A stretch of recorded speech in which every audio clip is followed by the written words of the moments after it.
Bonsoir Jean-Christophe Couvi, secrétaire national Unité SGP.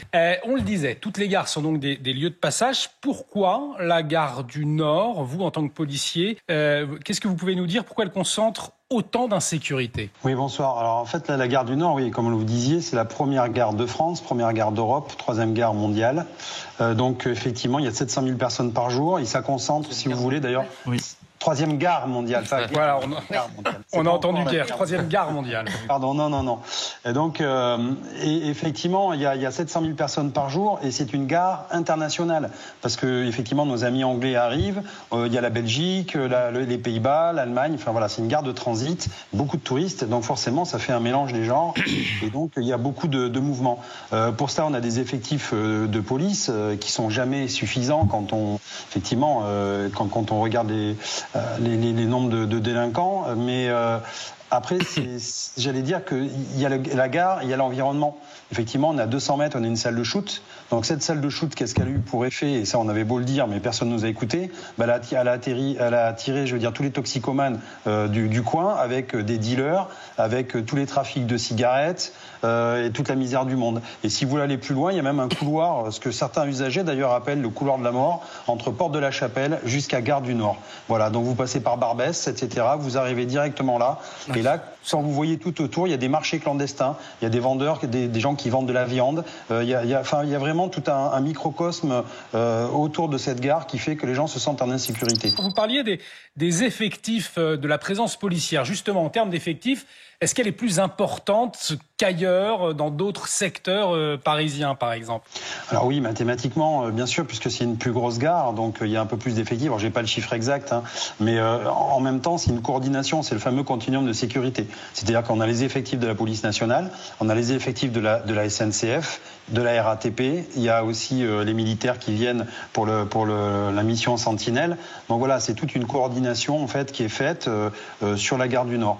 Après, on demande d'effectifs supplémentaires, mais il faut savoir que la police nationale à Paris, elle doit être aussi au Trocadéro, elle doit être au Champ de Mars, elle doit être à la Tour Eiffel, elle doit être à Stalingrad parce qu'on a tous les crackers. Elle doit être partout en fait, et on fait tous les sites sensibles parisiens. Donc en fait, encore une fois, on a un peu l'eau jusque là. Vous voyez, c'est un peu compliqué. Mais pourquoi tant de mal à endiguer cette délinquance? Vous voulez réagir, effectivement, Jean Messia, Pierre Gentillet. Jean-Christophe Couvi, vous répondez sur la difficulté avec autant d'effectifs. C'est vrai, il n'y en aura jamais assez, c'est ce qu'on se dit autour de cette table. Pourquoi vous n'arrivez pas à l'endiguer, cette délinquance? Jean-Christophe Couvi, Jean Messia ensuite.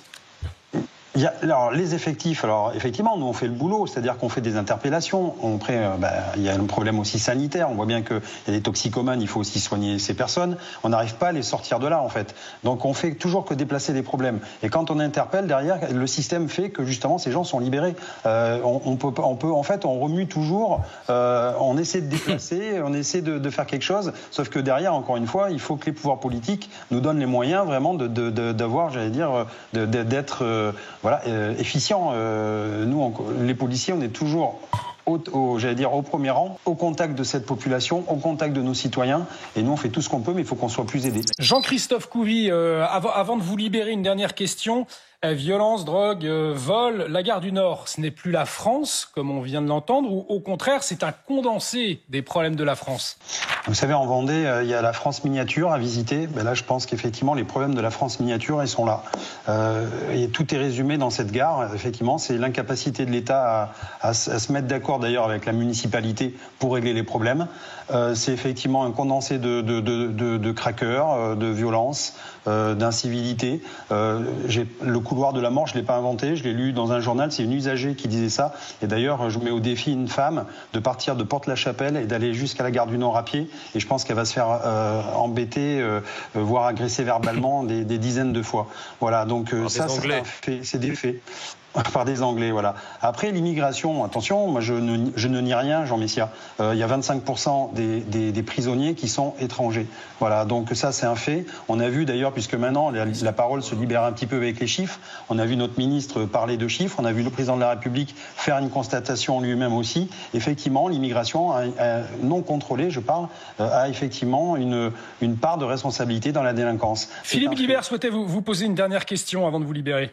Oui, Jean-Christophe, est-ce qu'on en sait un peu plus? Moi, je suis très frappé par l'absence de communication du procureur sur cette triste affaire d'attaque au couteau. Est-ce qu'on a la compréhension sur le mécanisme qui a conduit cet homme-là à agresser 6 personnes? Est-ce qu'on est sur quelque chose qui se rapproche d'une tentative d'attentat? Ou est-ce que c'est un fait de délinquance et de criminalité? Alors pour l'instant, effectivement, nous, on n'a pas trop accès au dossier. On a bien compris qu'à chaque fois, la justice et les procureurs aiment bien maîtriser toute la communication. Là, en l'occurrence, la personne est blessée. La garde à vue a été d'ailleurs arrêtée pour des soins. Donc on ne peut pas interroger des personnes et mener des auditions dès lors que la personne n'a pas toute sa présence ou physique ou mentale. Donc après, la garde à vue reprendra quand la personne sera apte, j'allais dire, à subir un interrogatoire. Voilà. Mais effectivement, pour l'instant, on a du mal à savoir pourquoi. Et je trouve aussi que il faut que la justice, et c'est tout son honneur aussi, communique beaucoup plus vis-à-vis des citoyens. Parce que nous, policiers, effectivement, on nous demande toujours de rendre compte des choses aux citoyens. Et c'est vrai que les magistrats ne le rendent pas souvent. Ils se justifient jamais. Ils rendent la justice au nom du peuple français, mais jamais ils rendent de compte. Et ça, je pense que c'est quelque chose à travailler de leur part pour justement avoir une transparence totale. Et les gens, les citoyens ont besoin de savoir ce que fait la justice. Ils ont besoin de savoir où en sont les enquêtes, parce qu'effectivement, ça les concerne.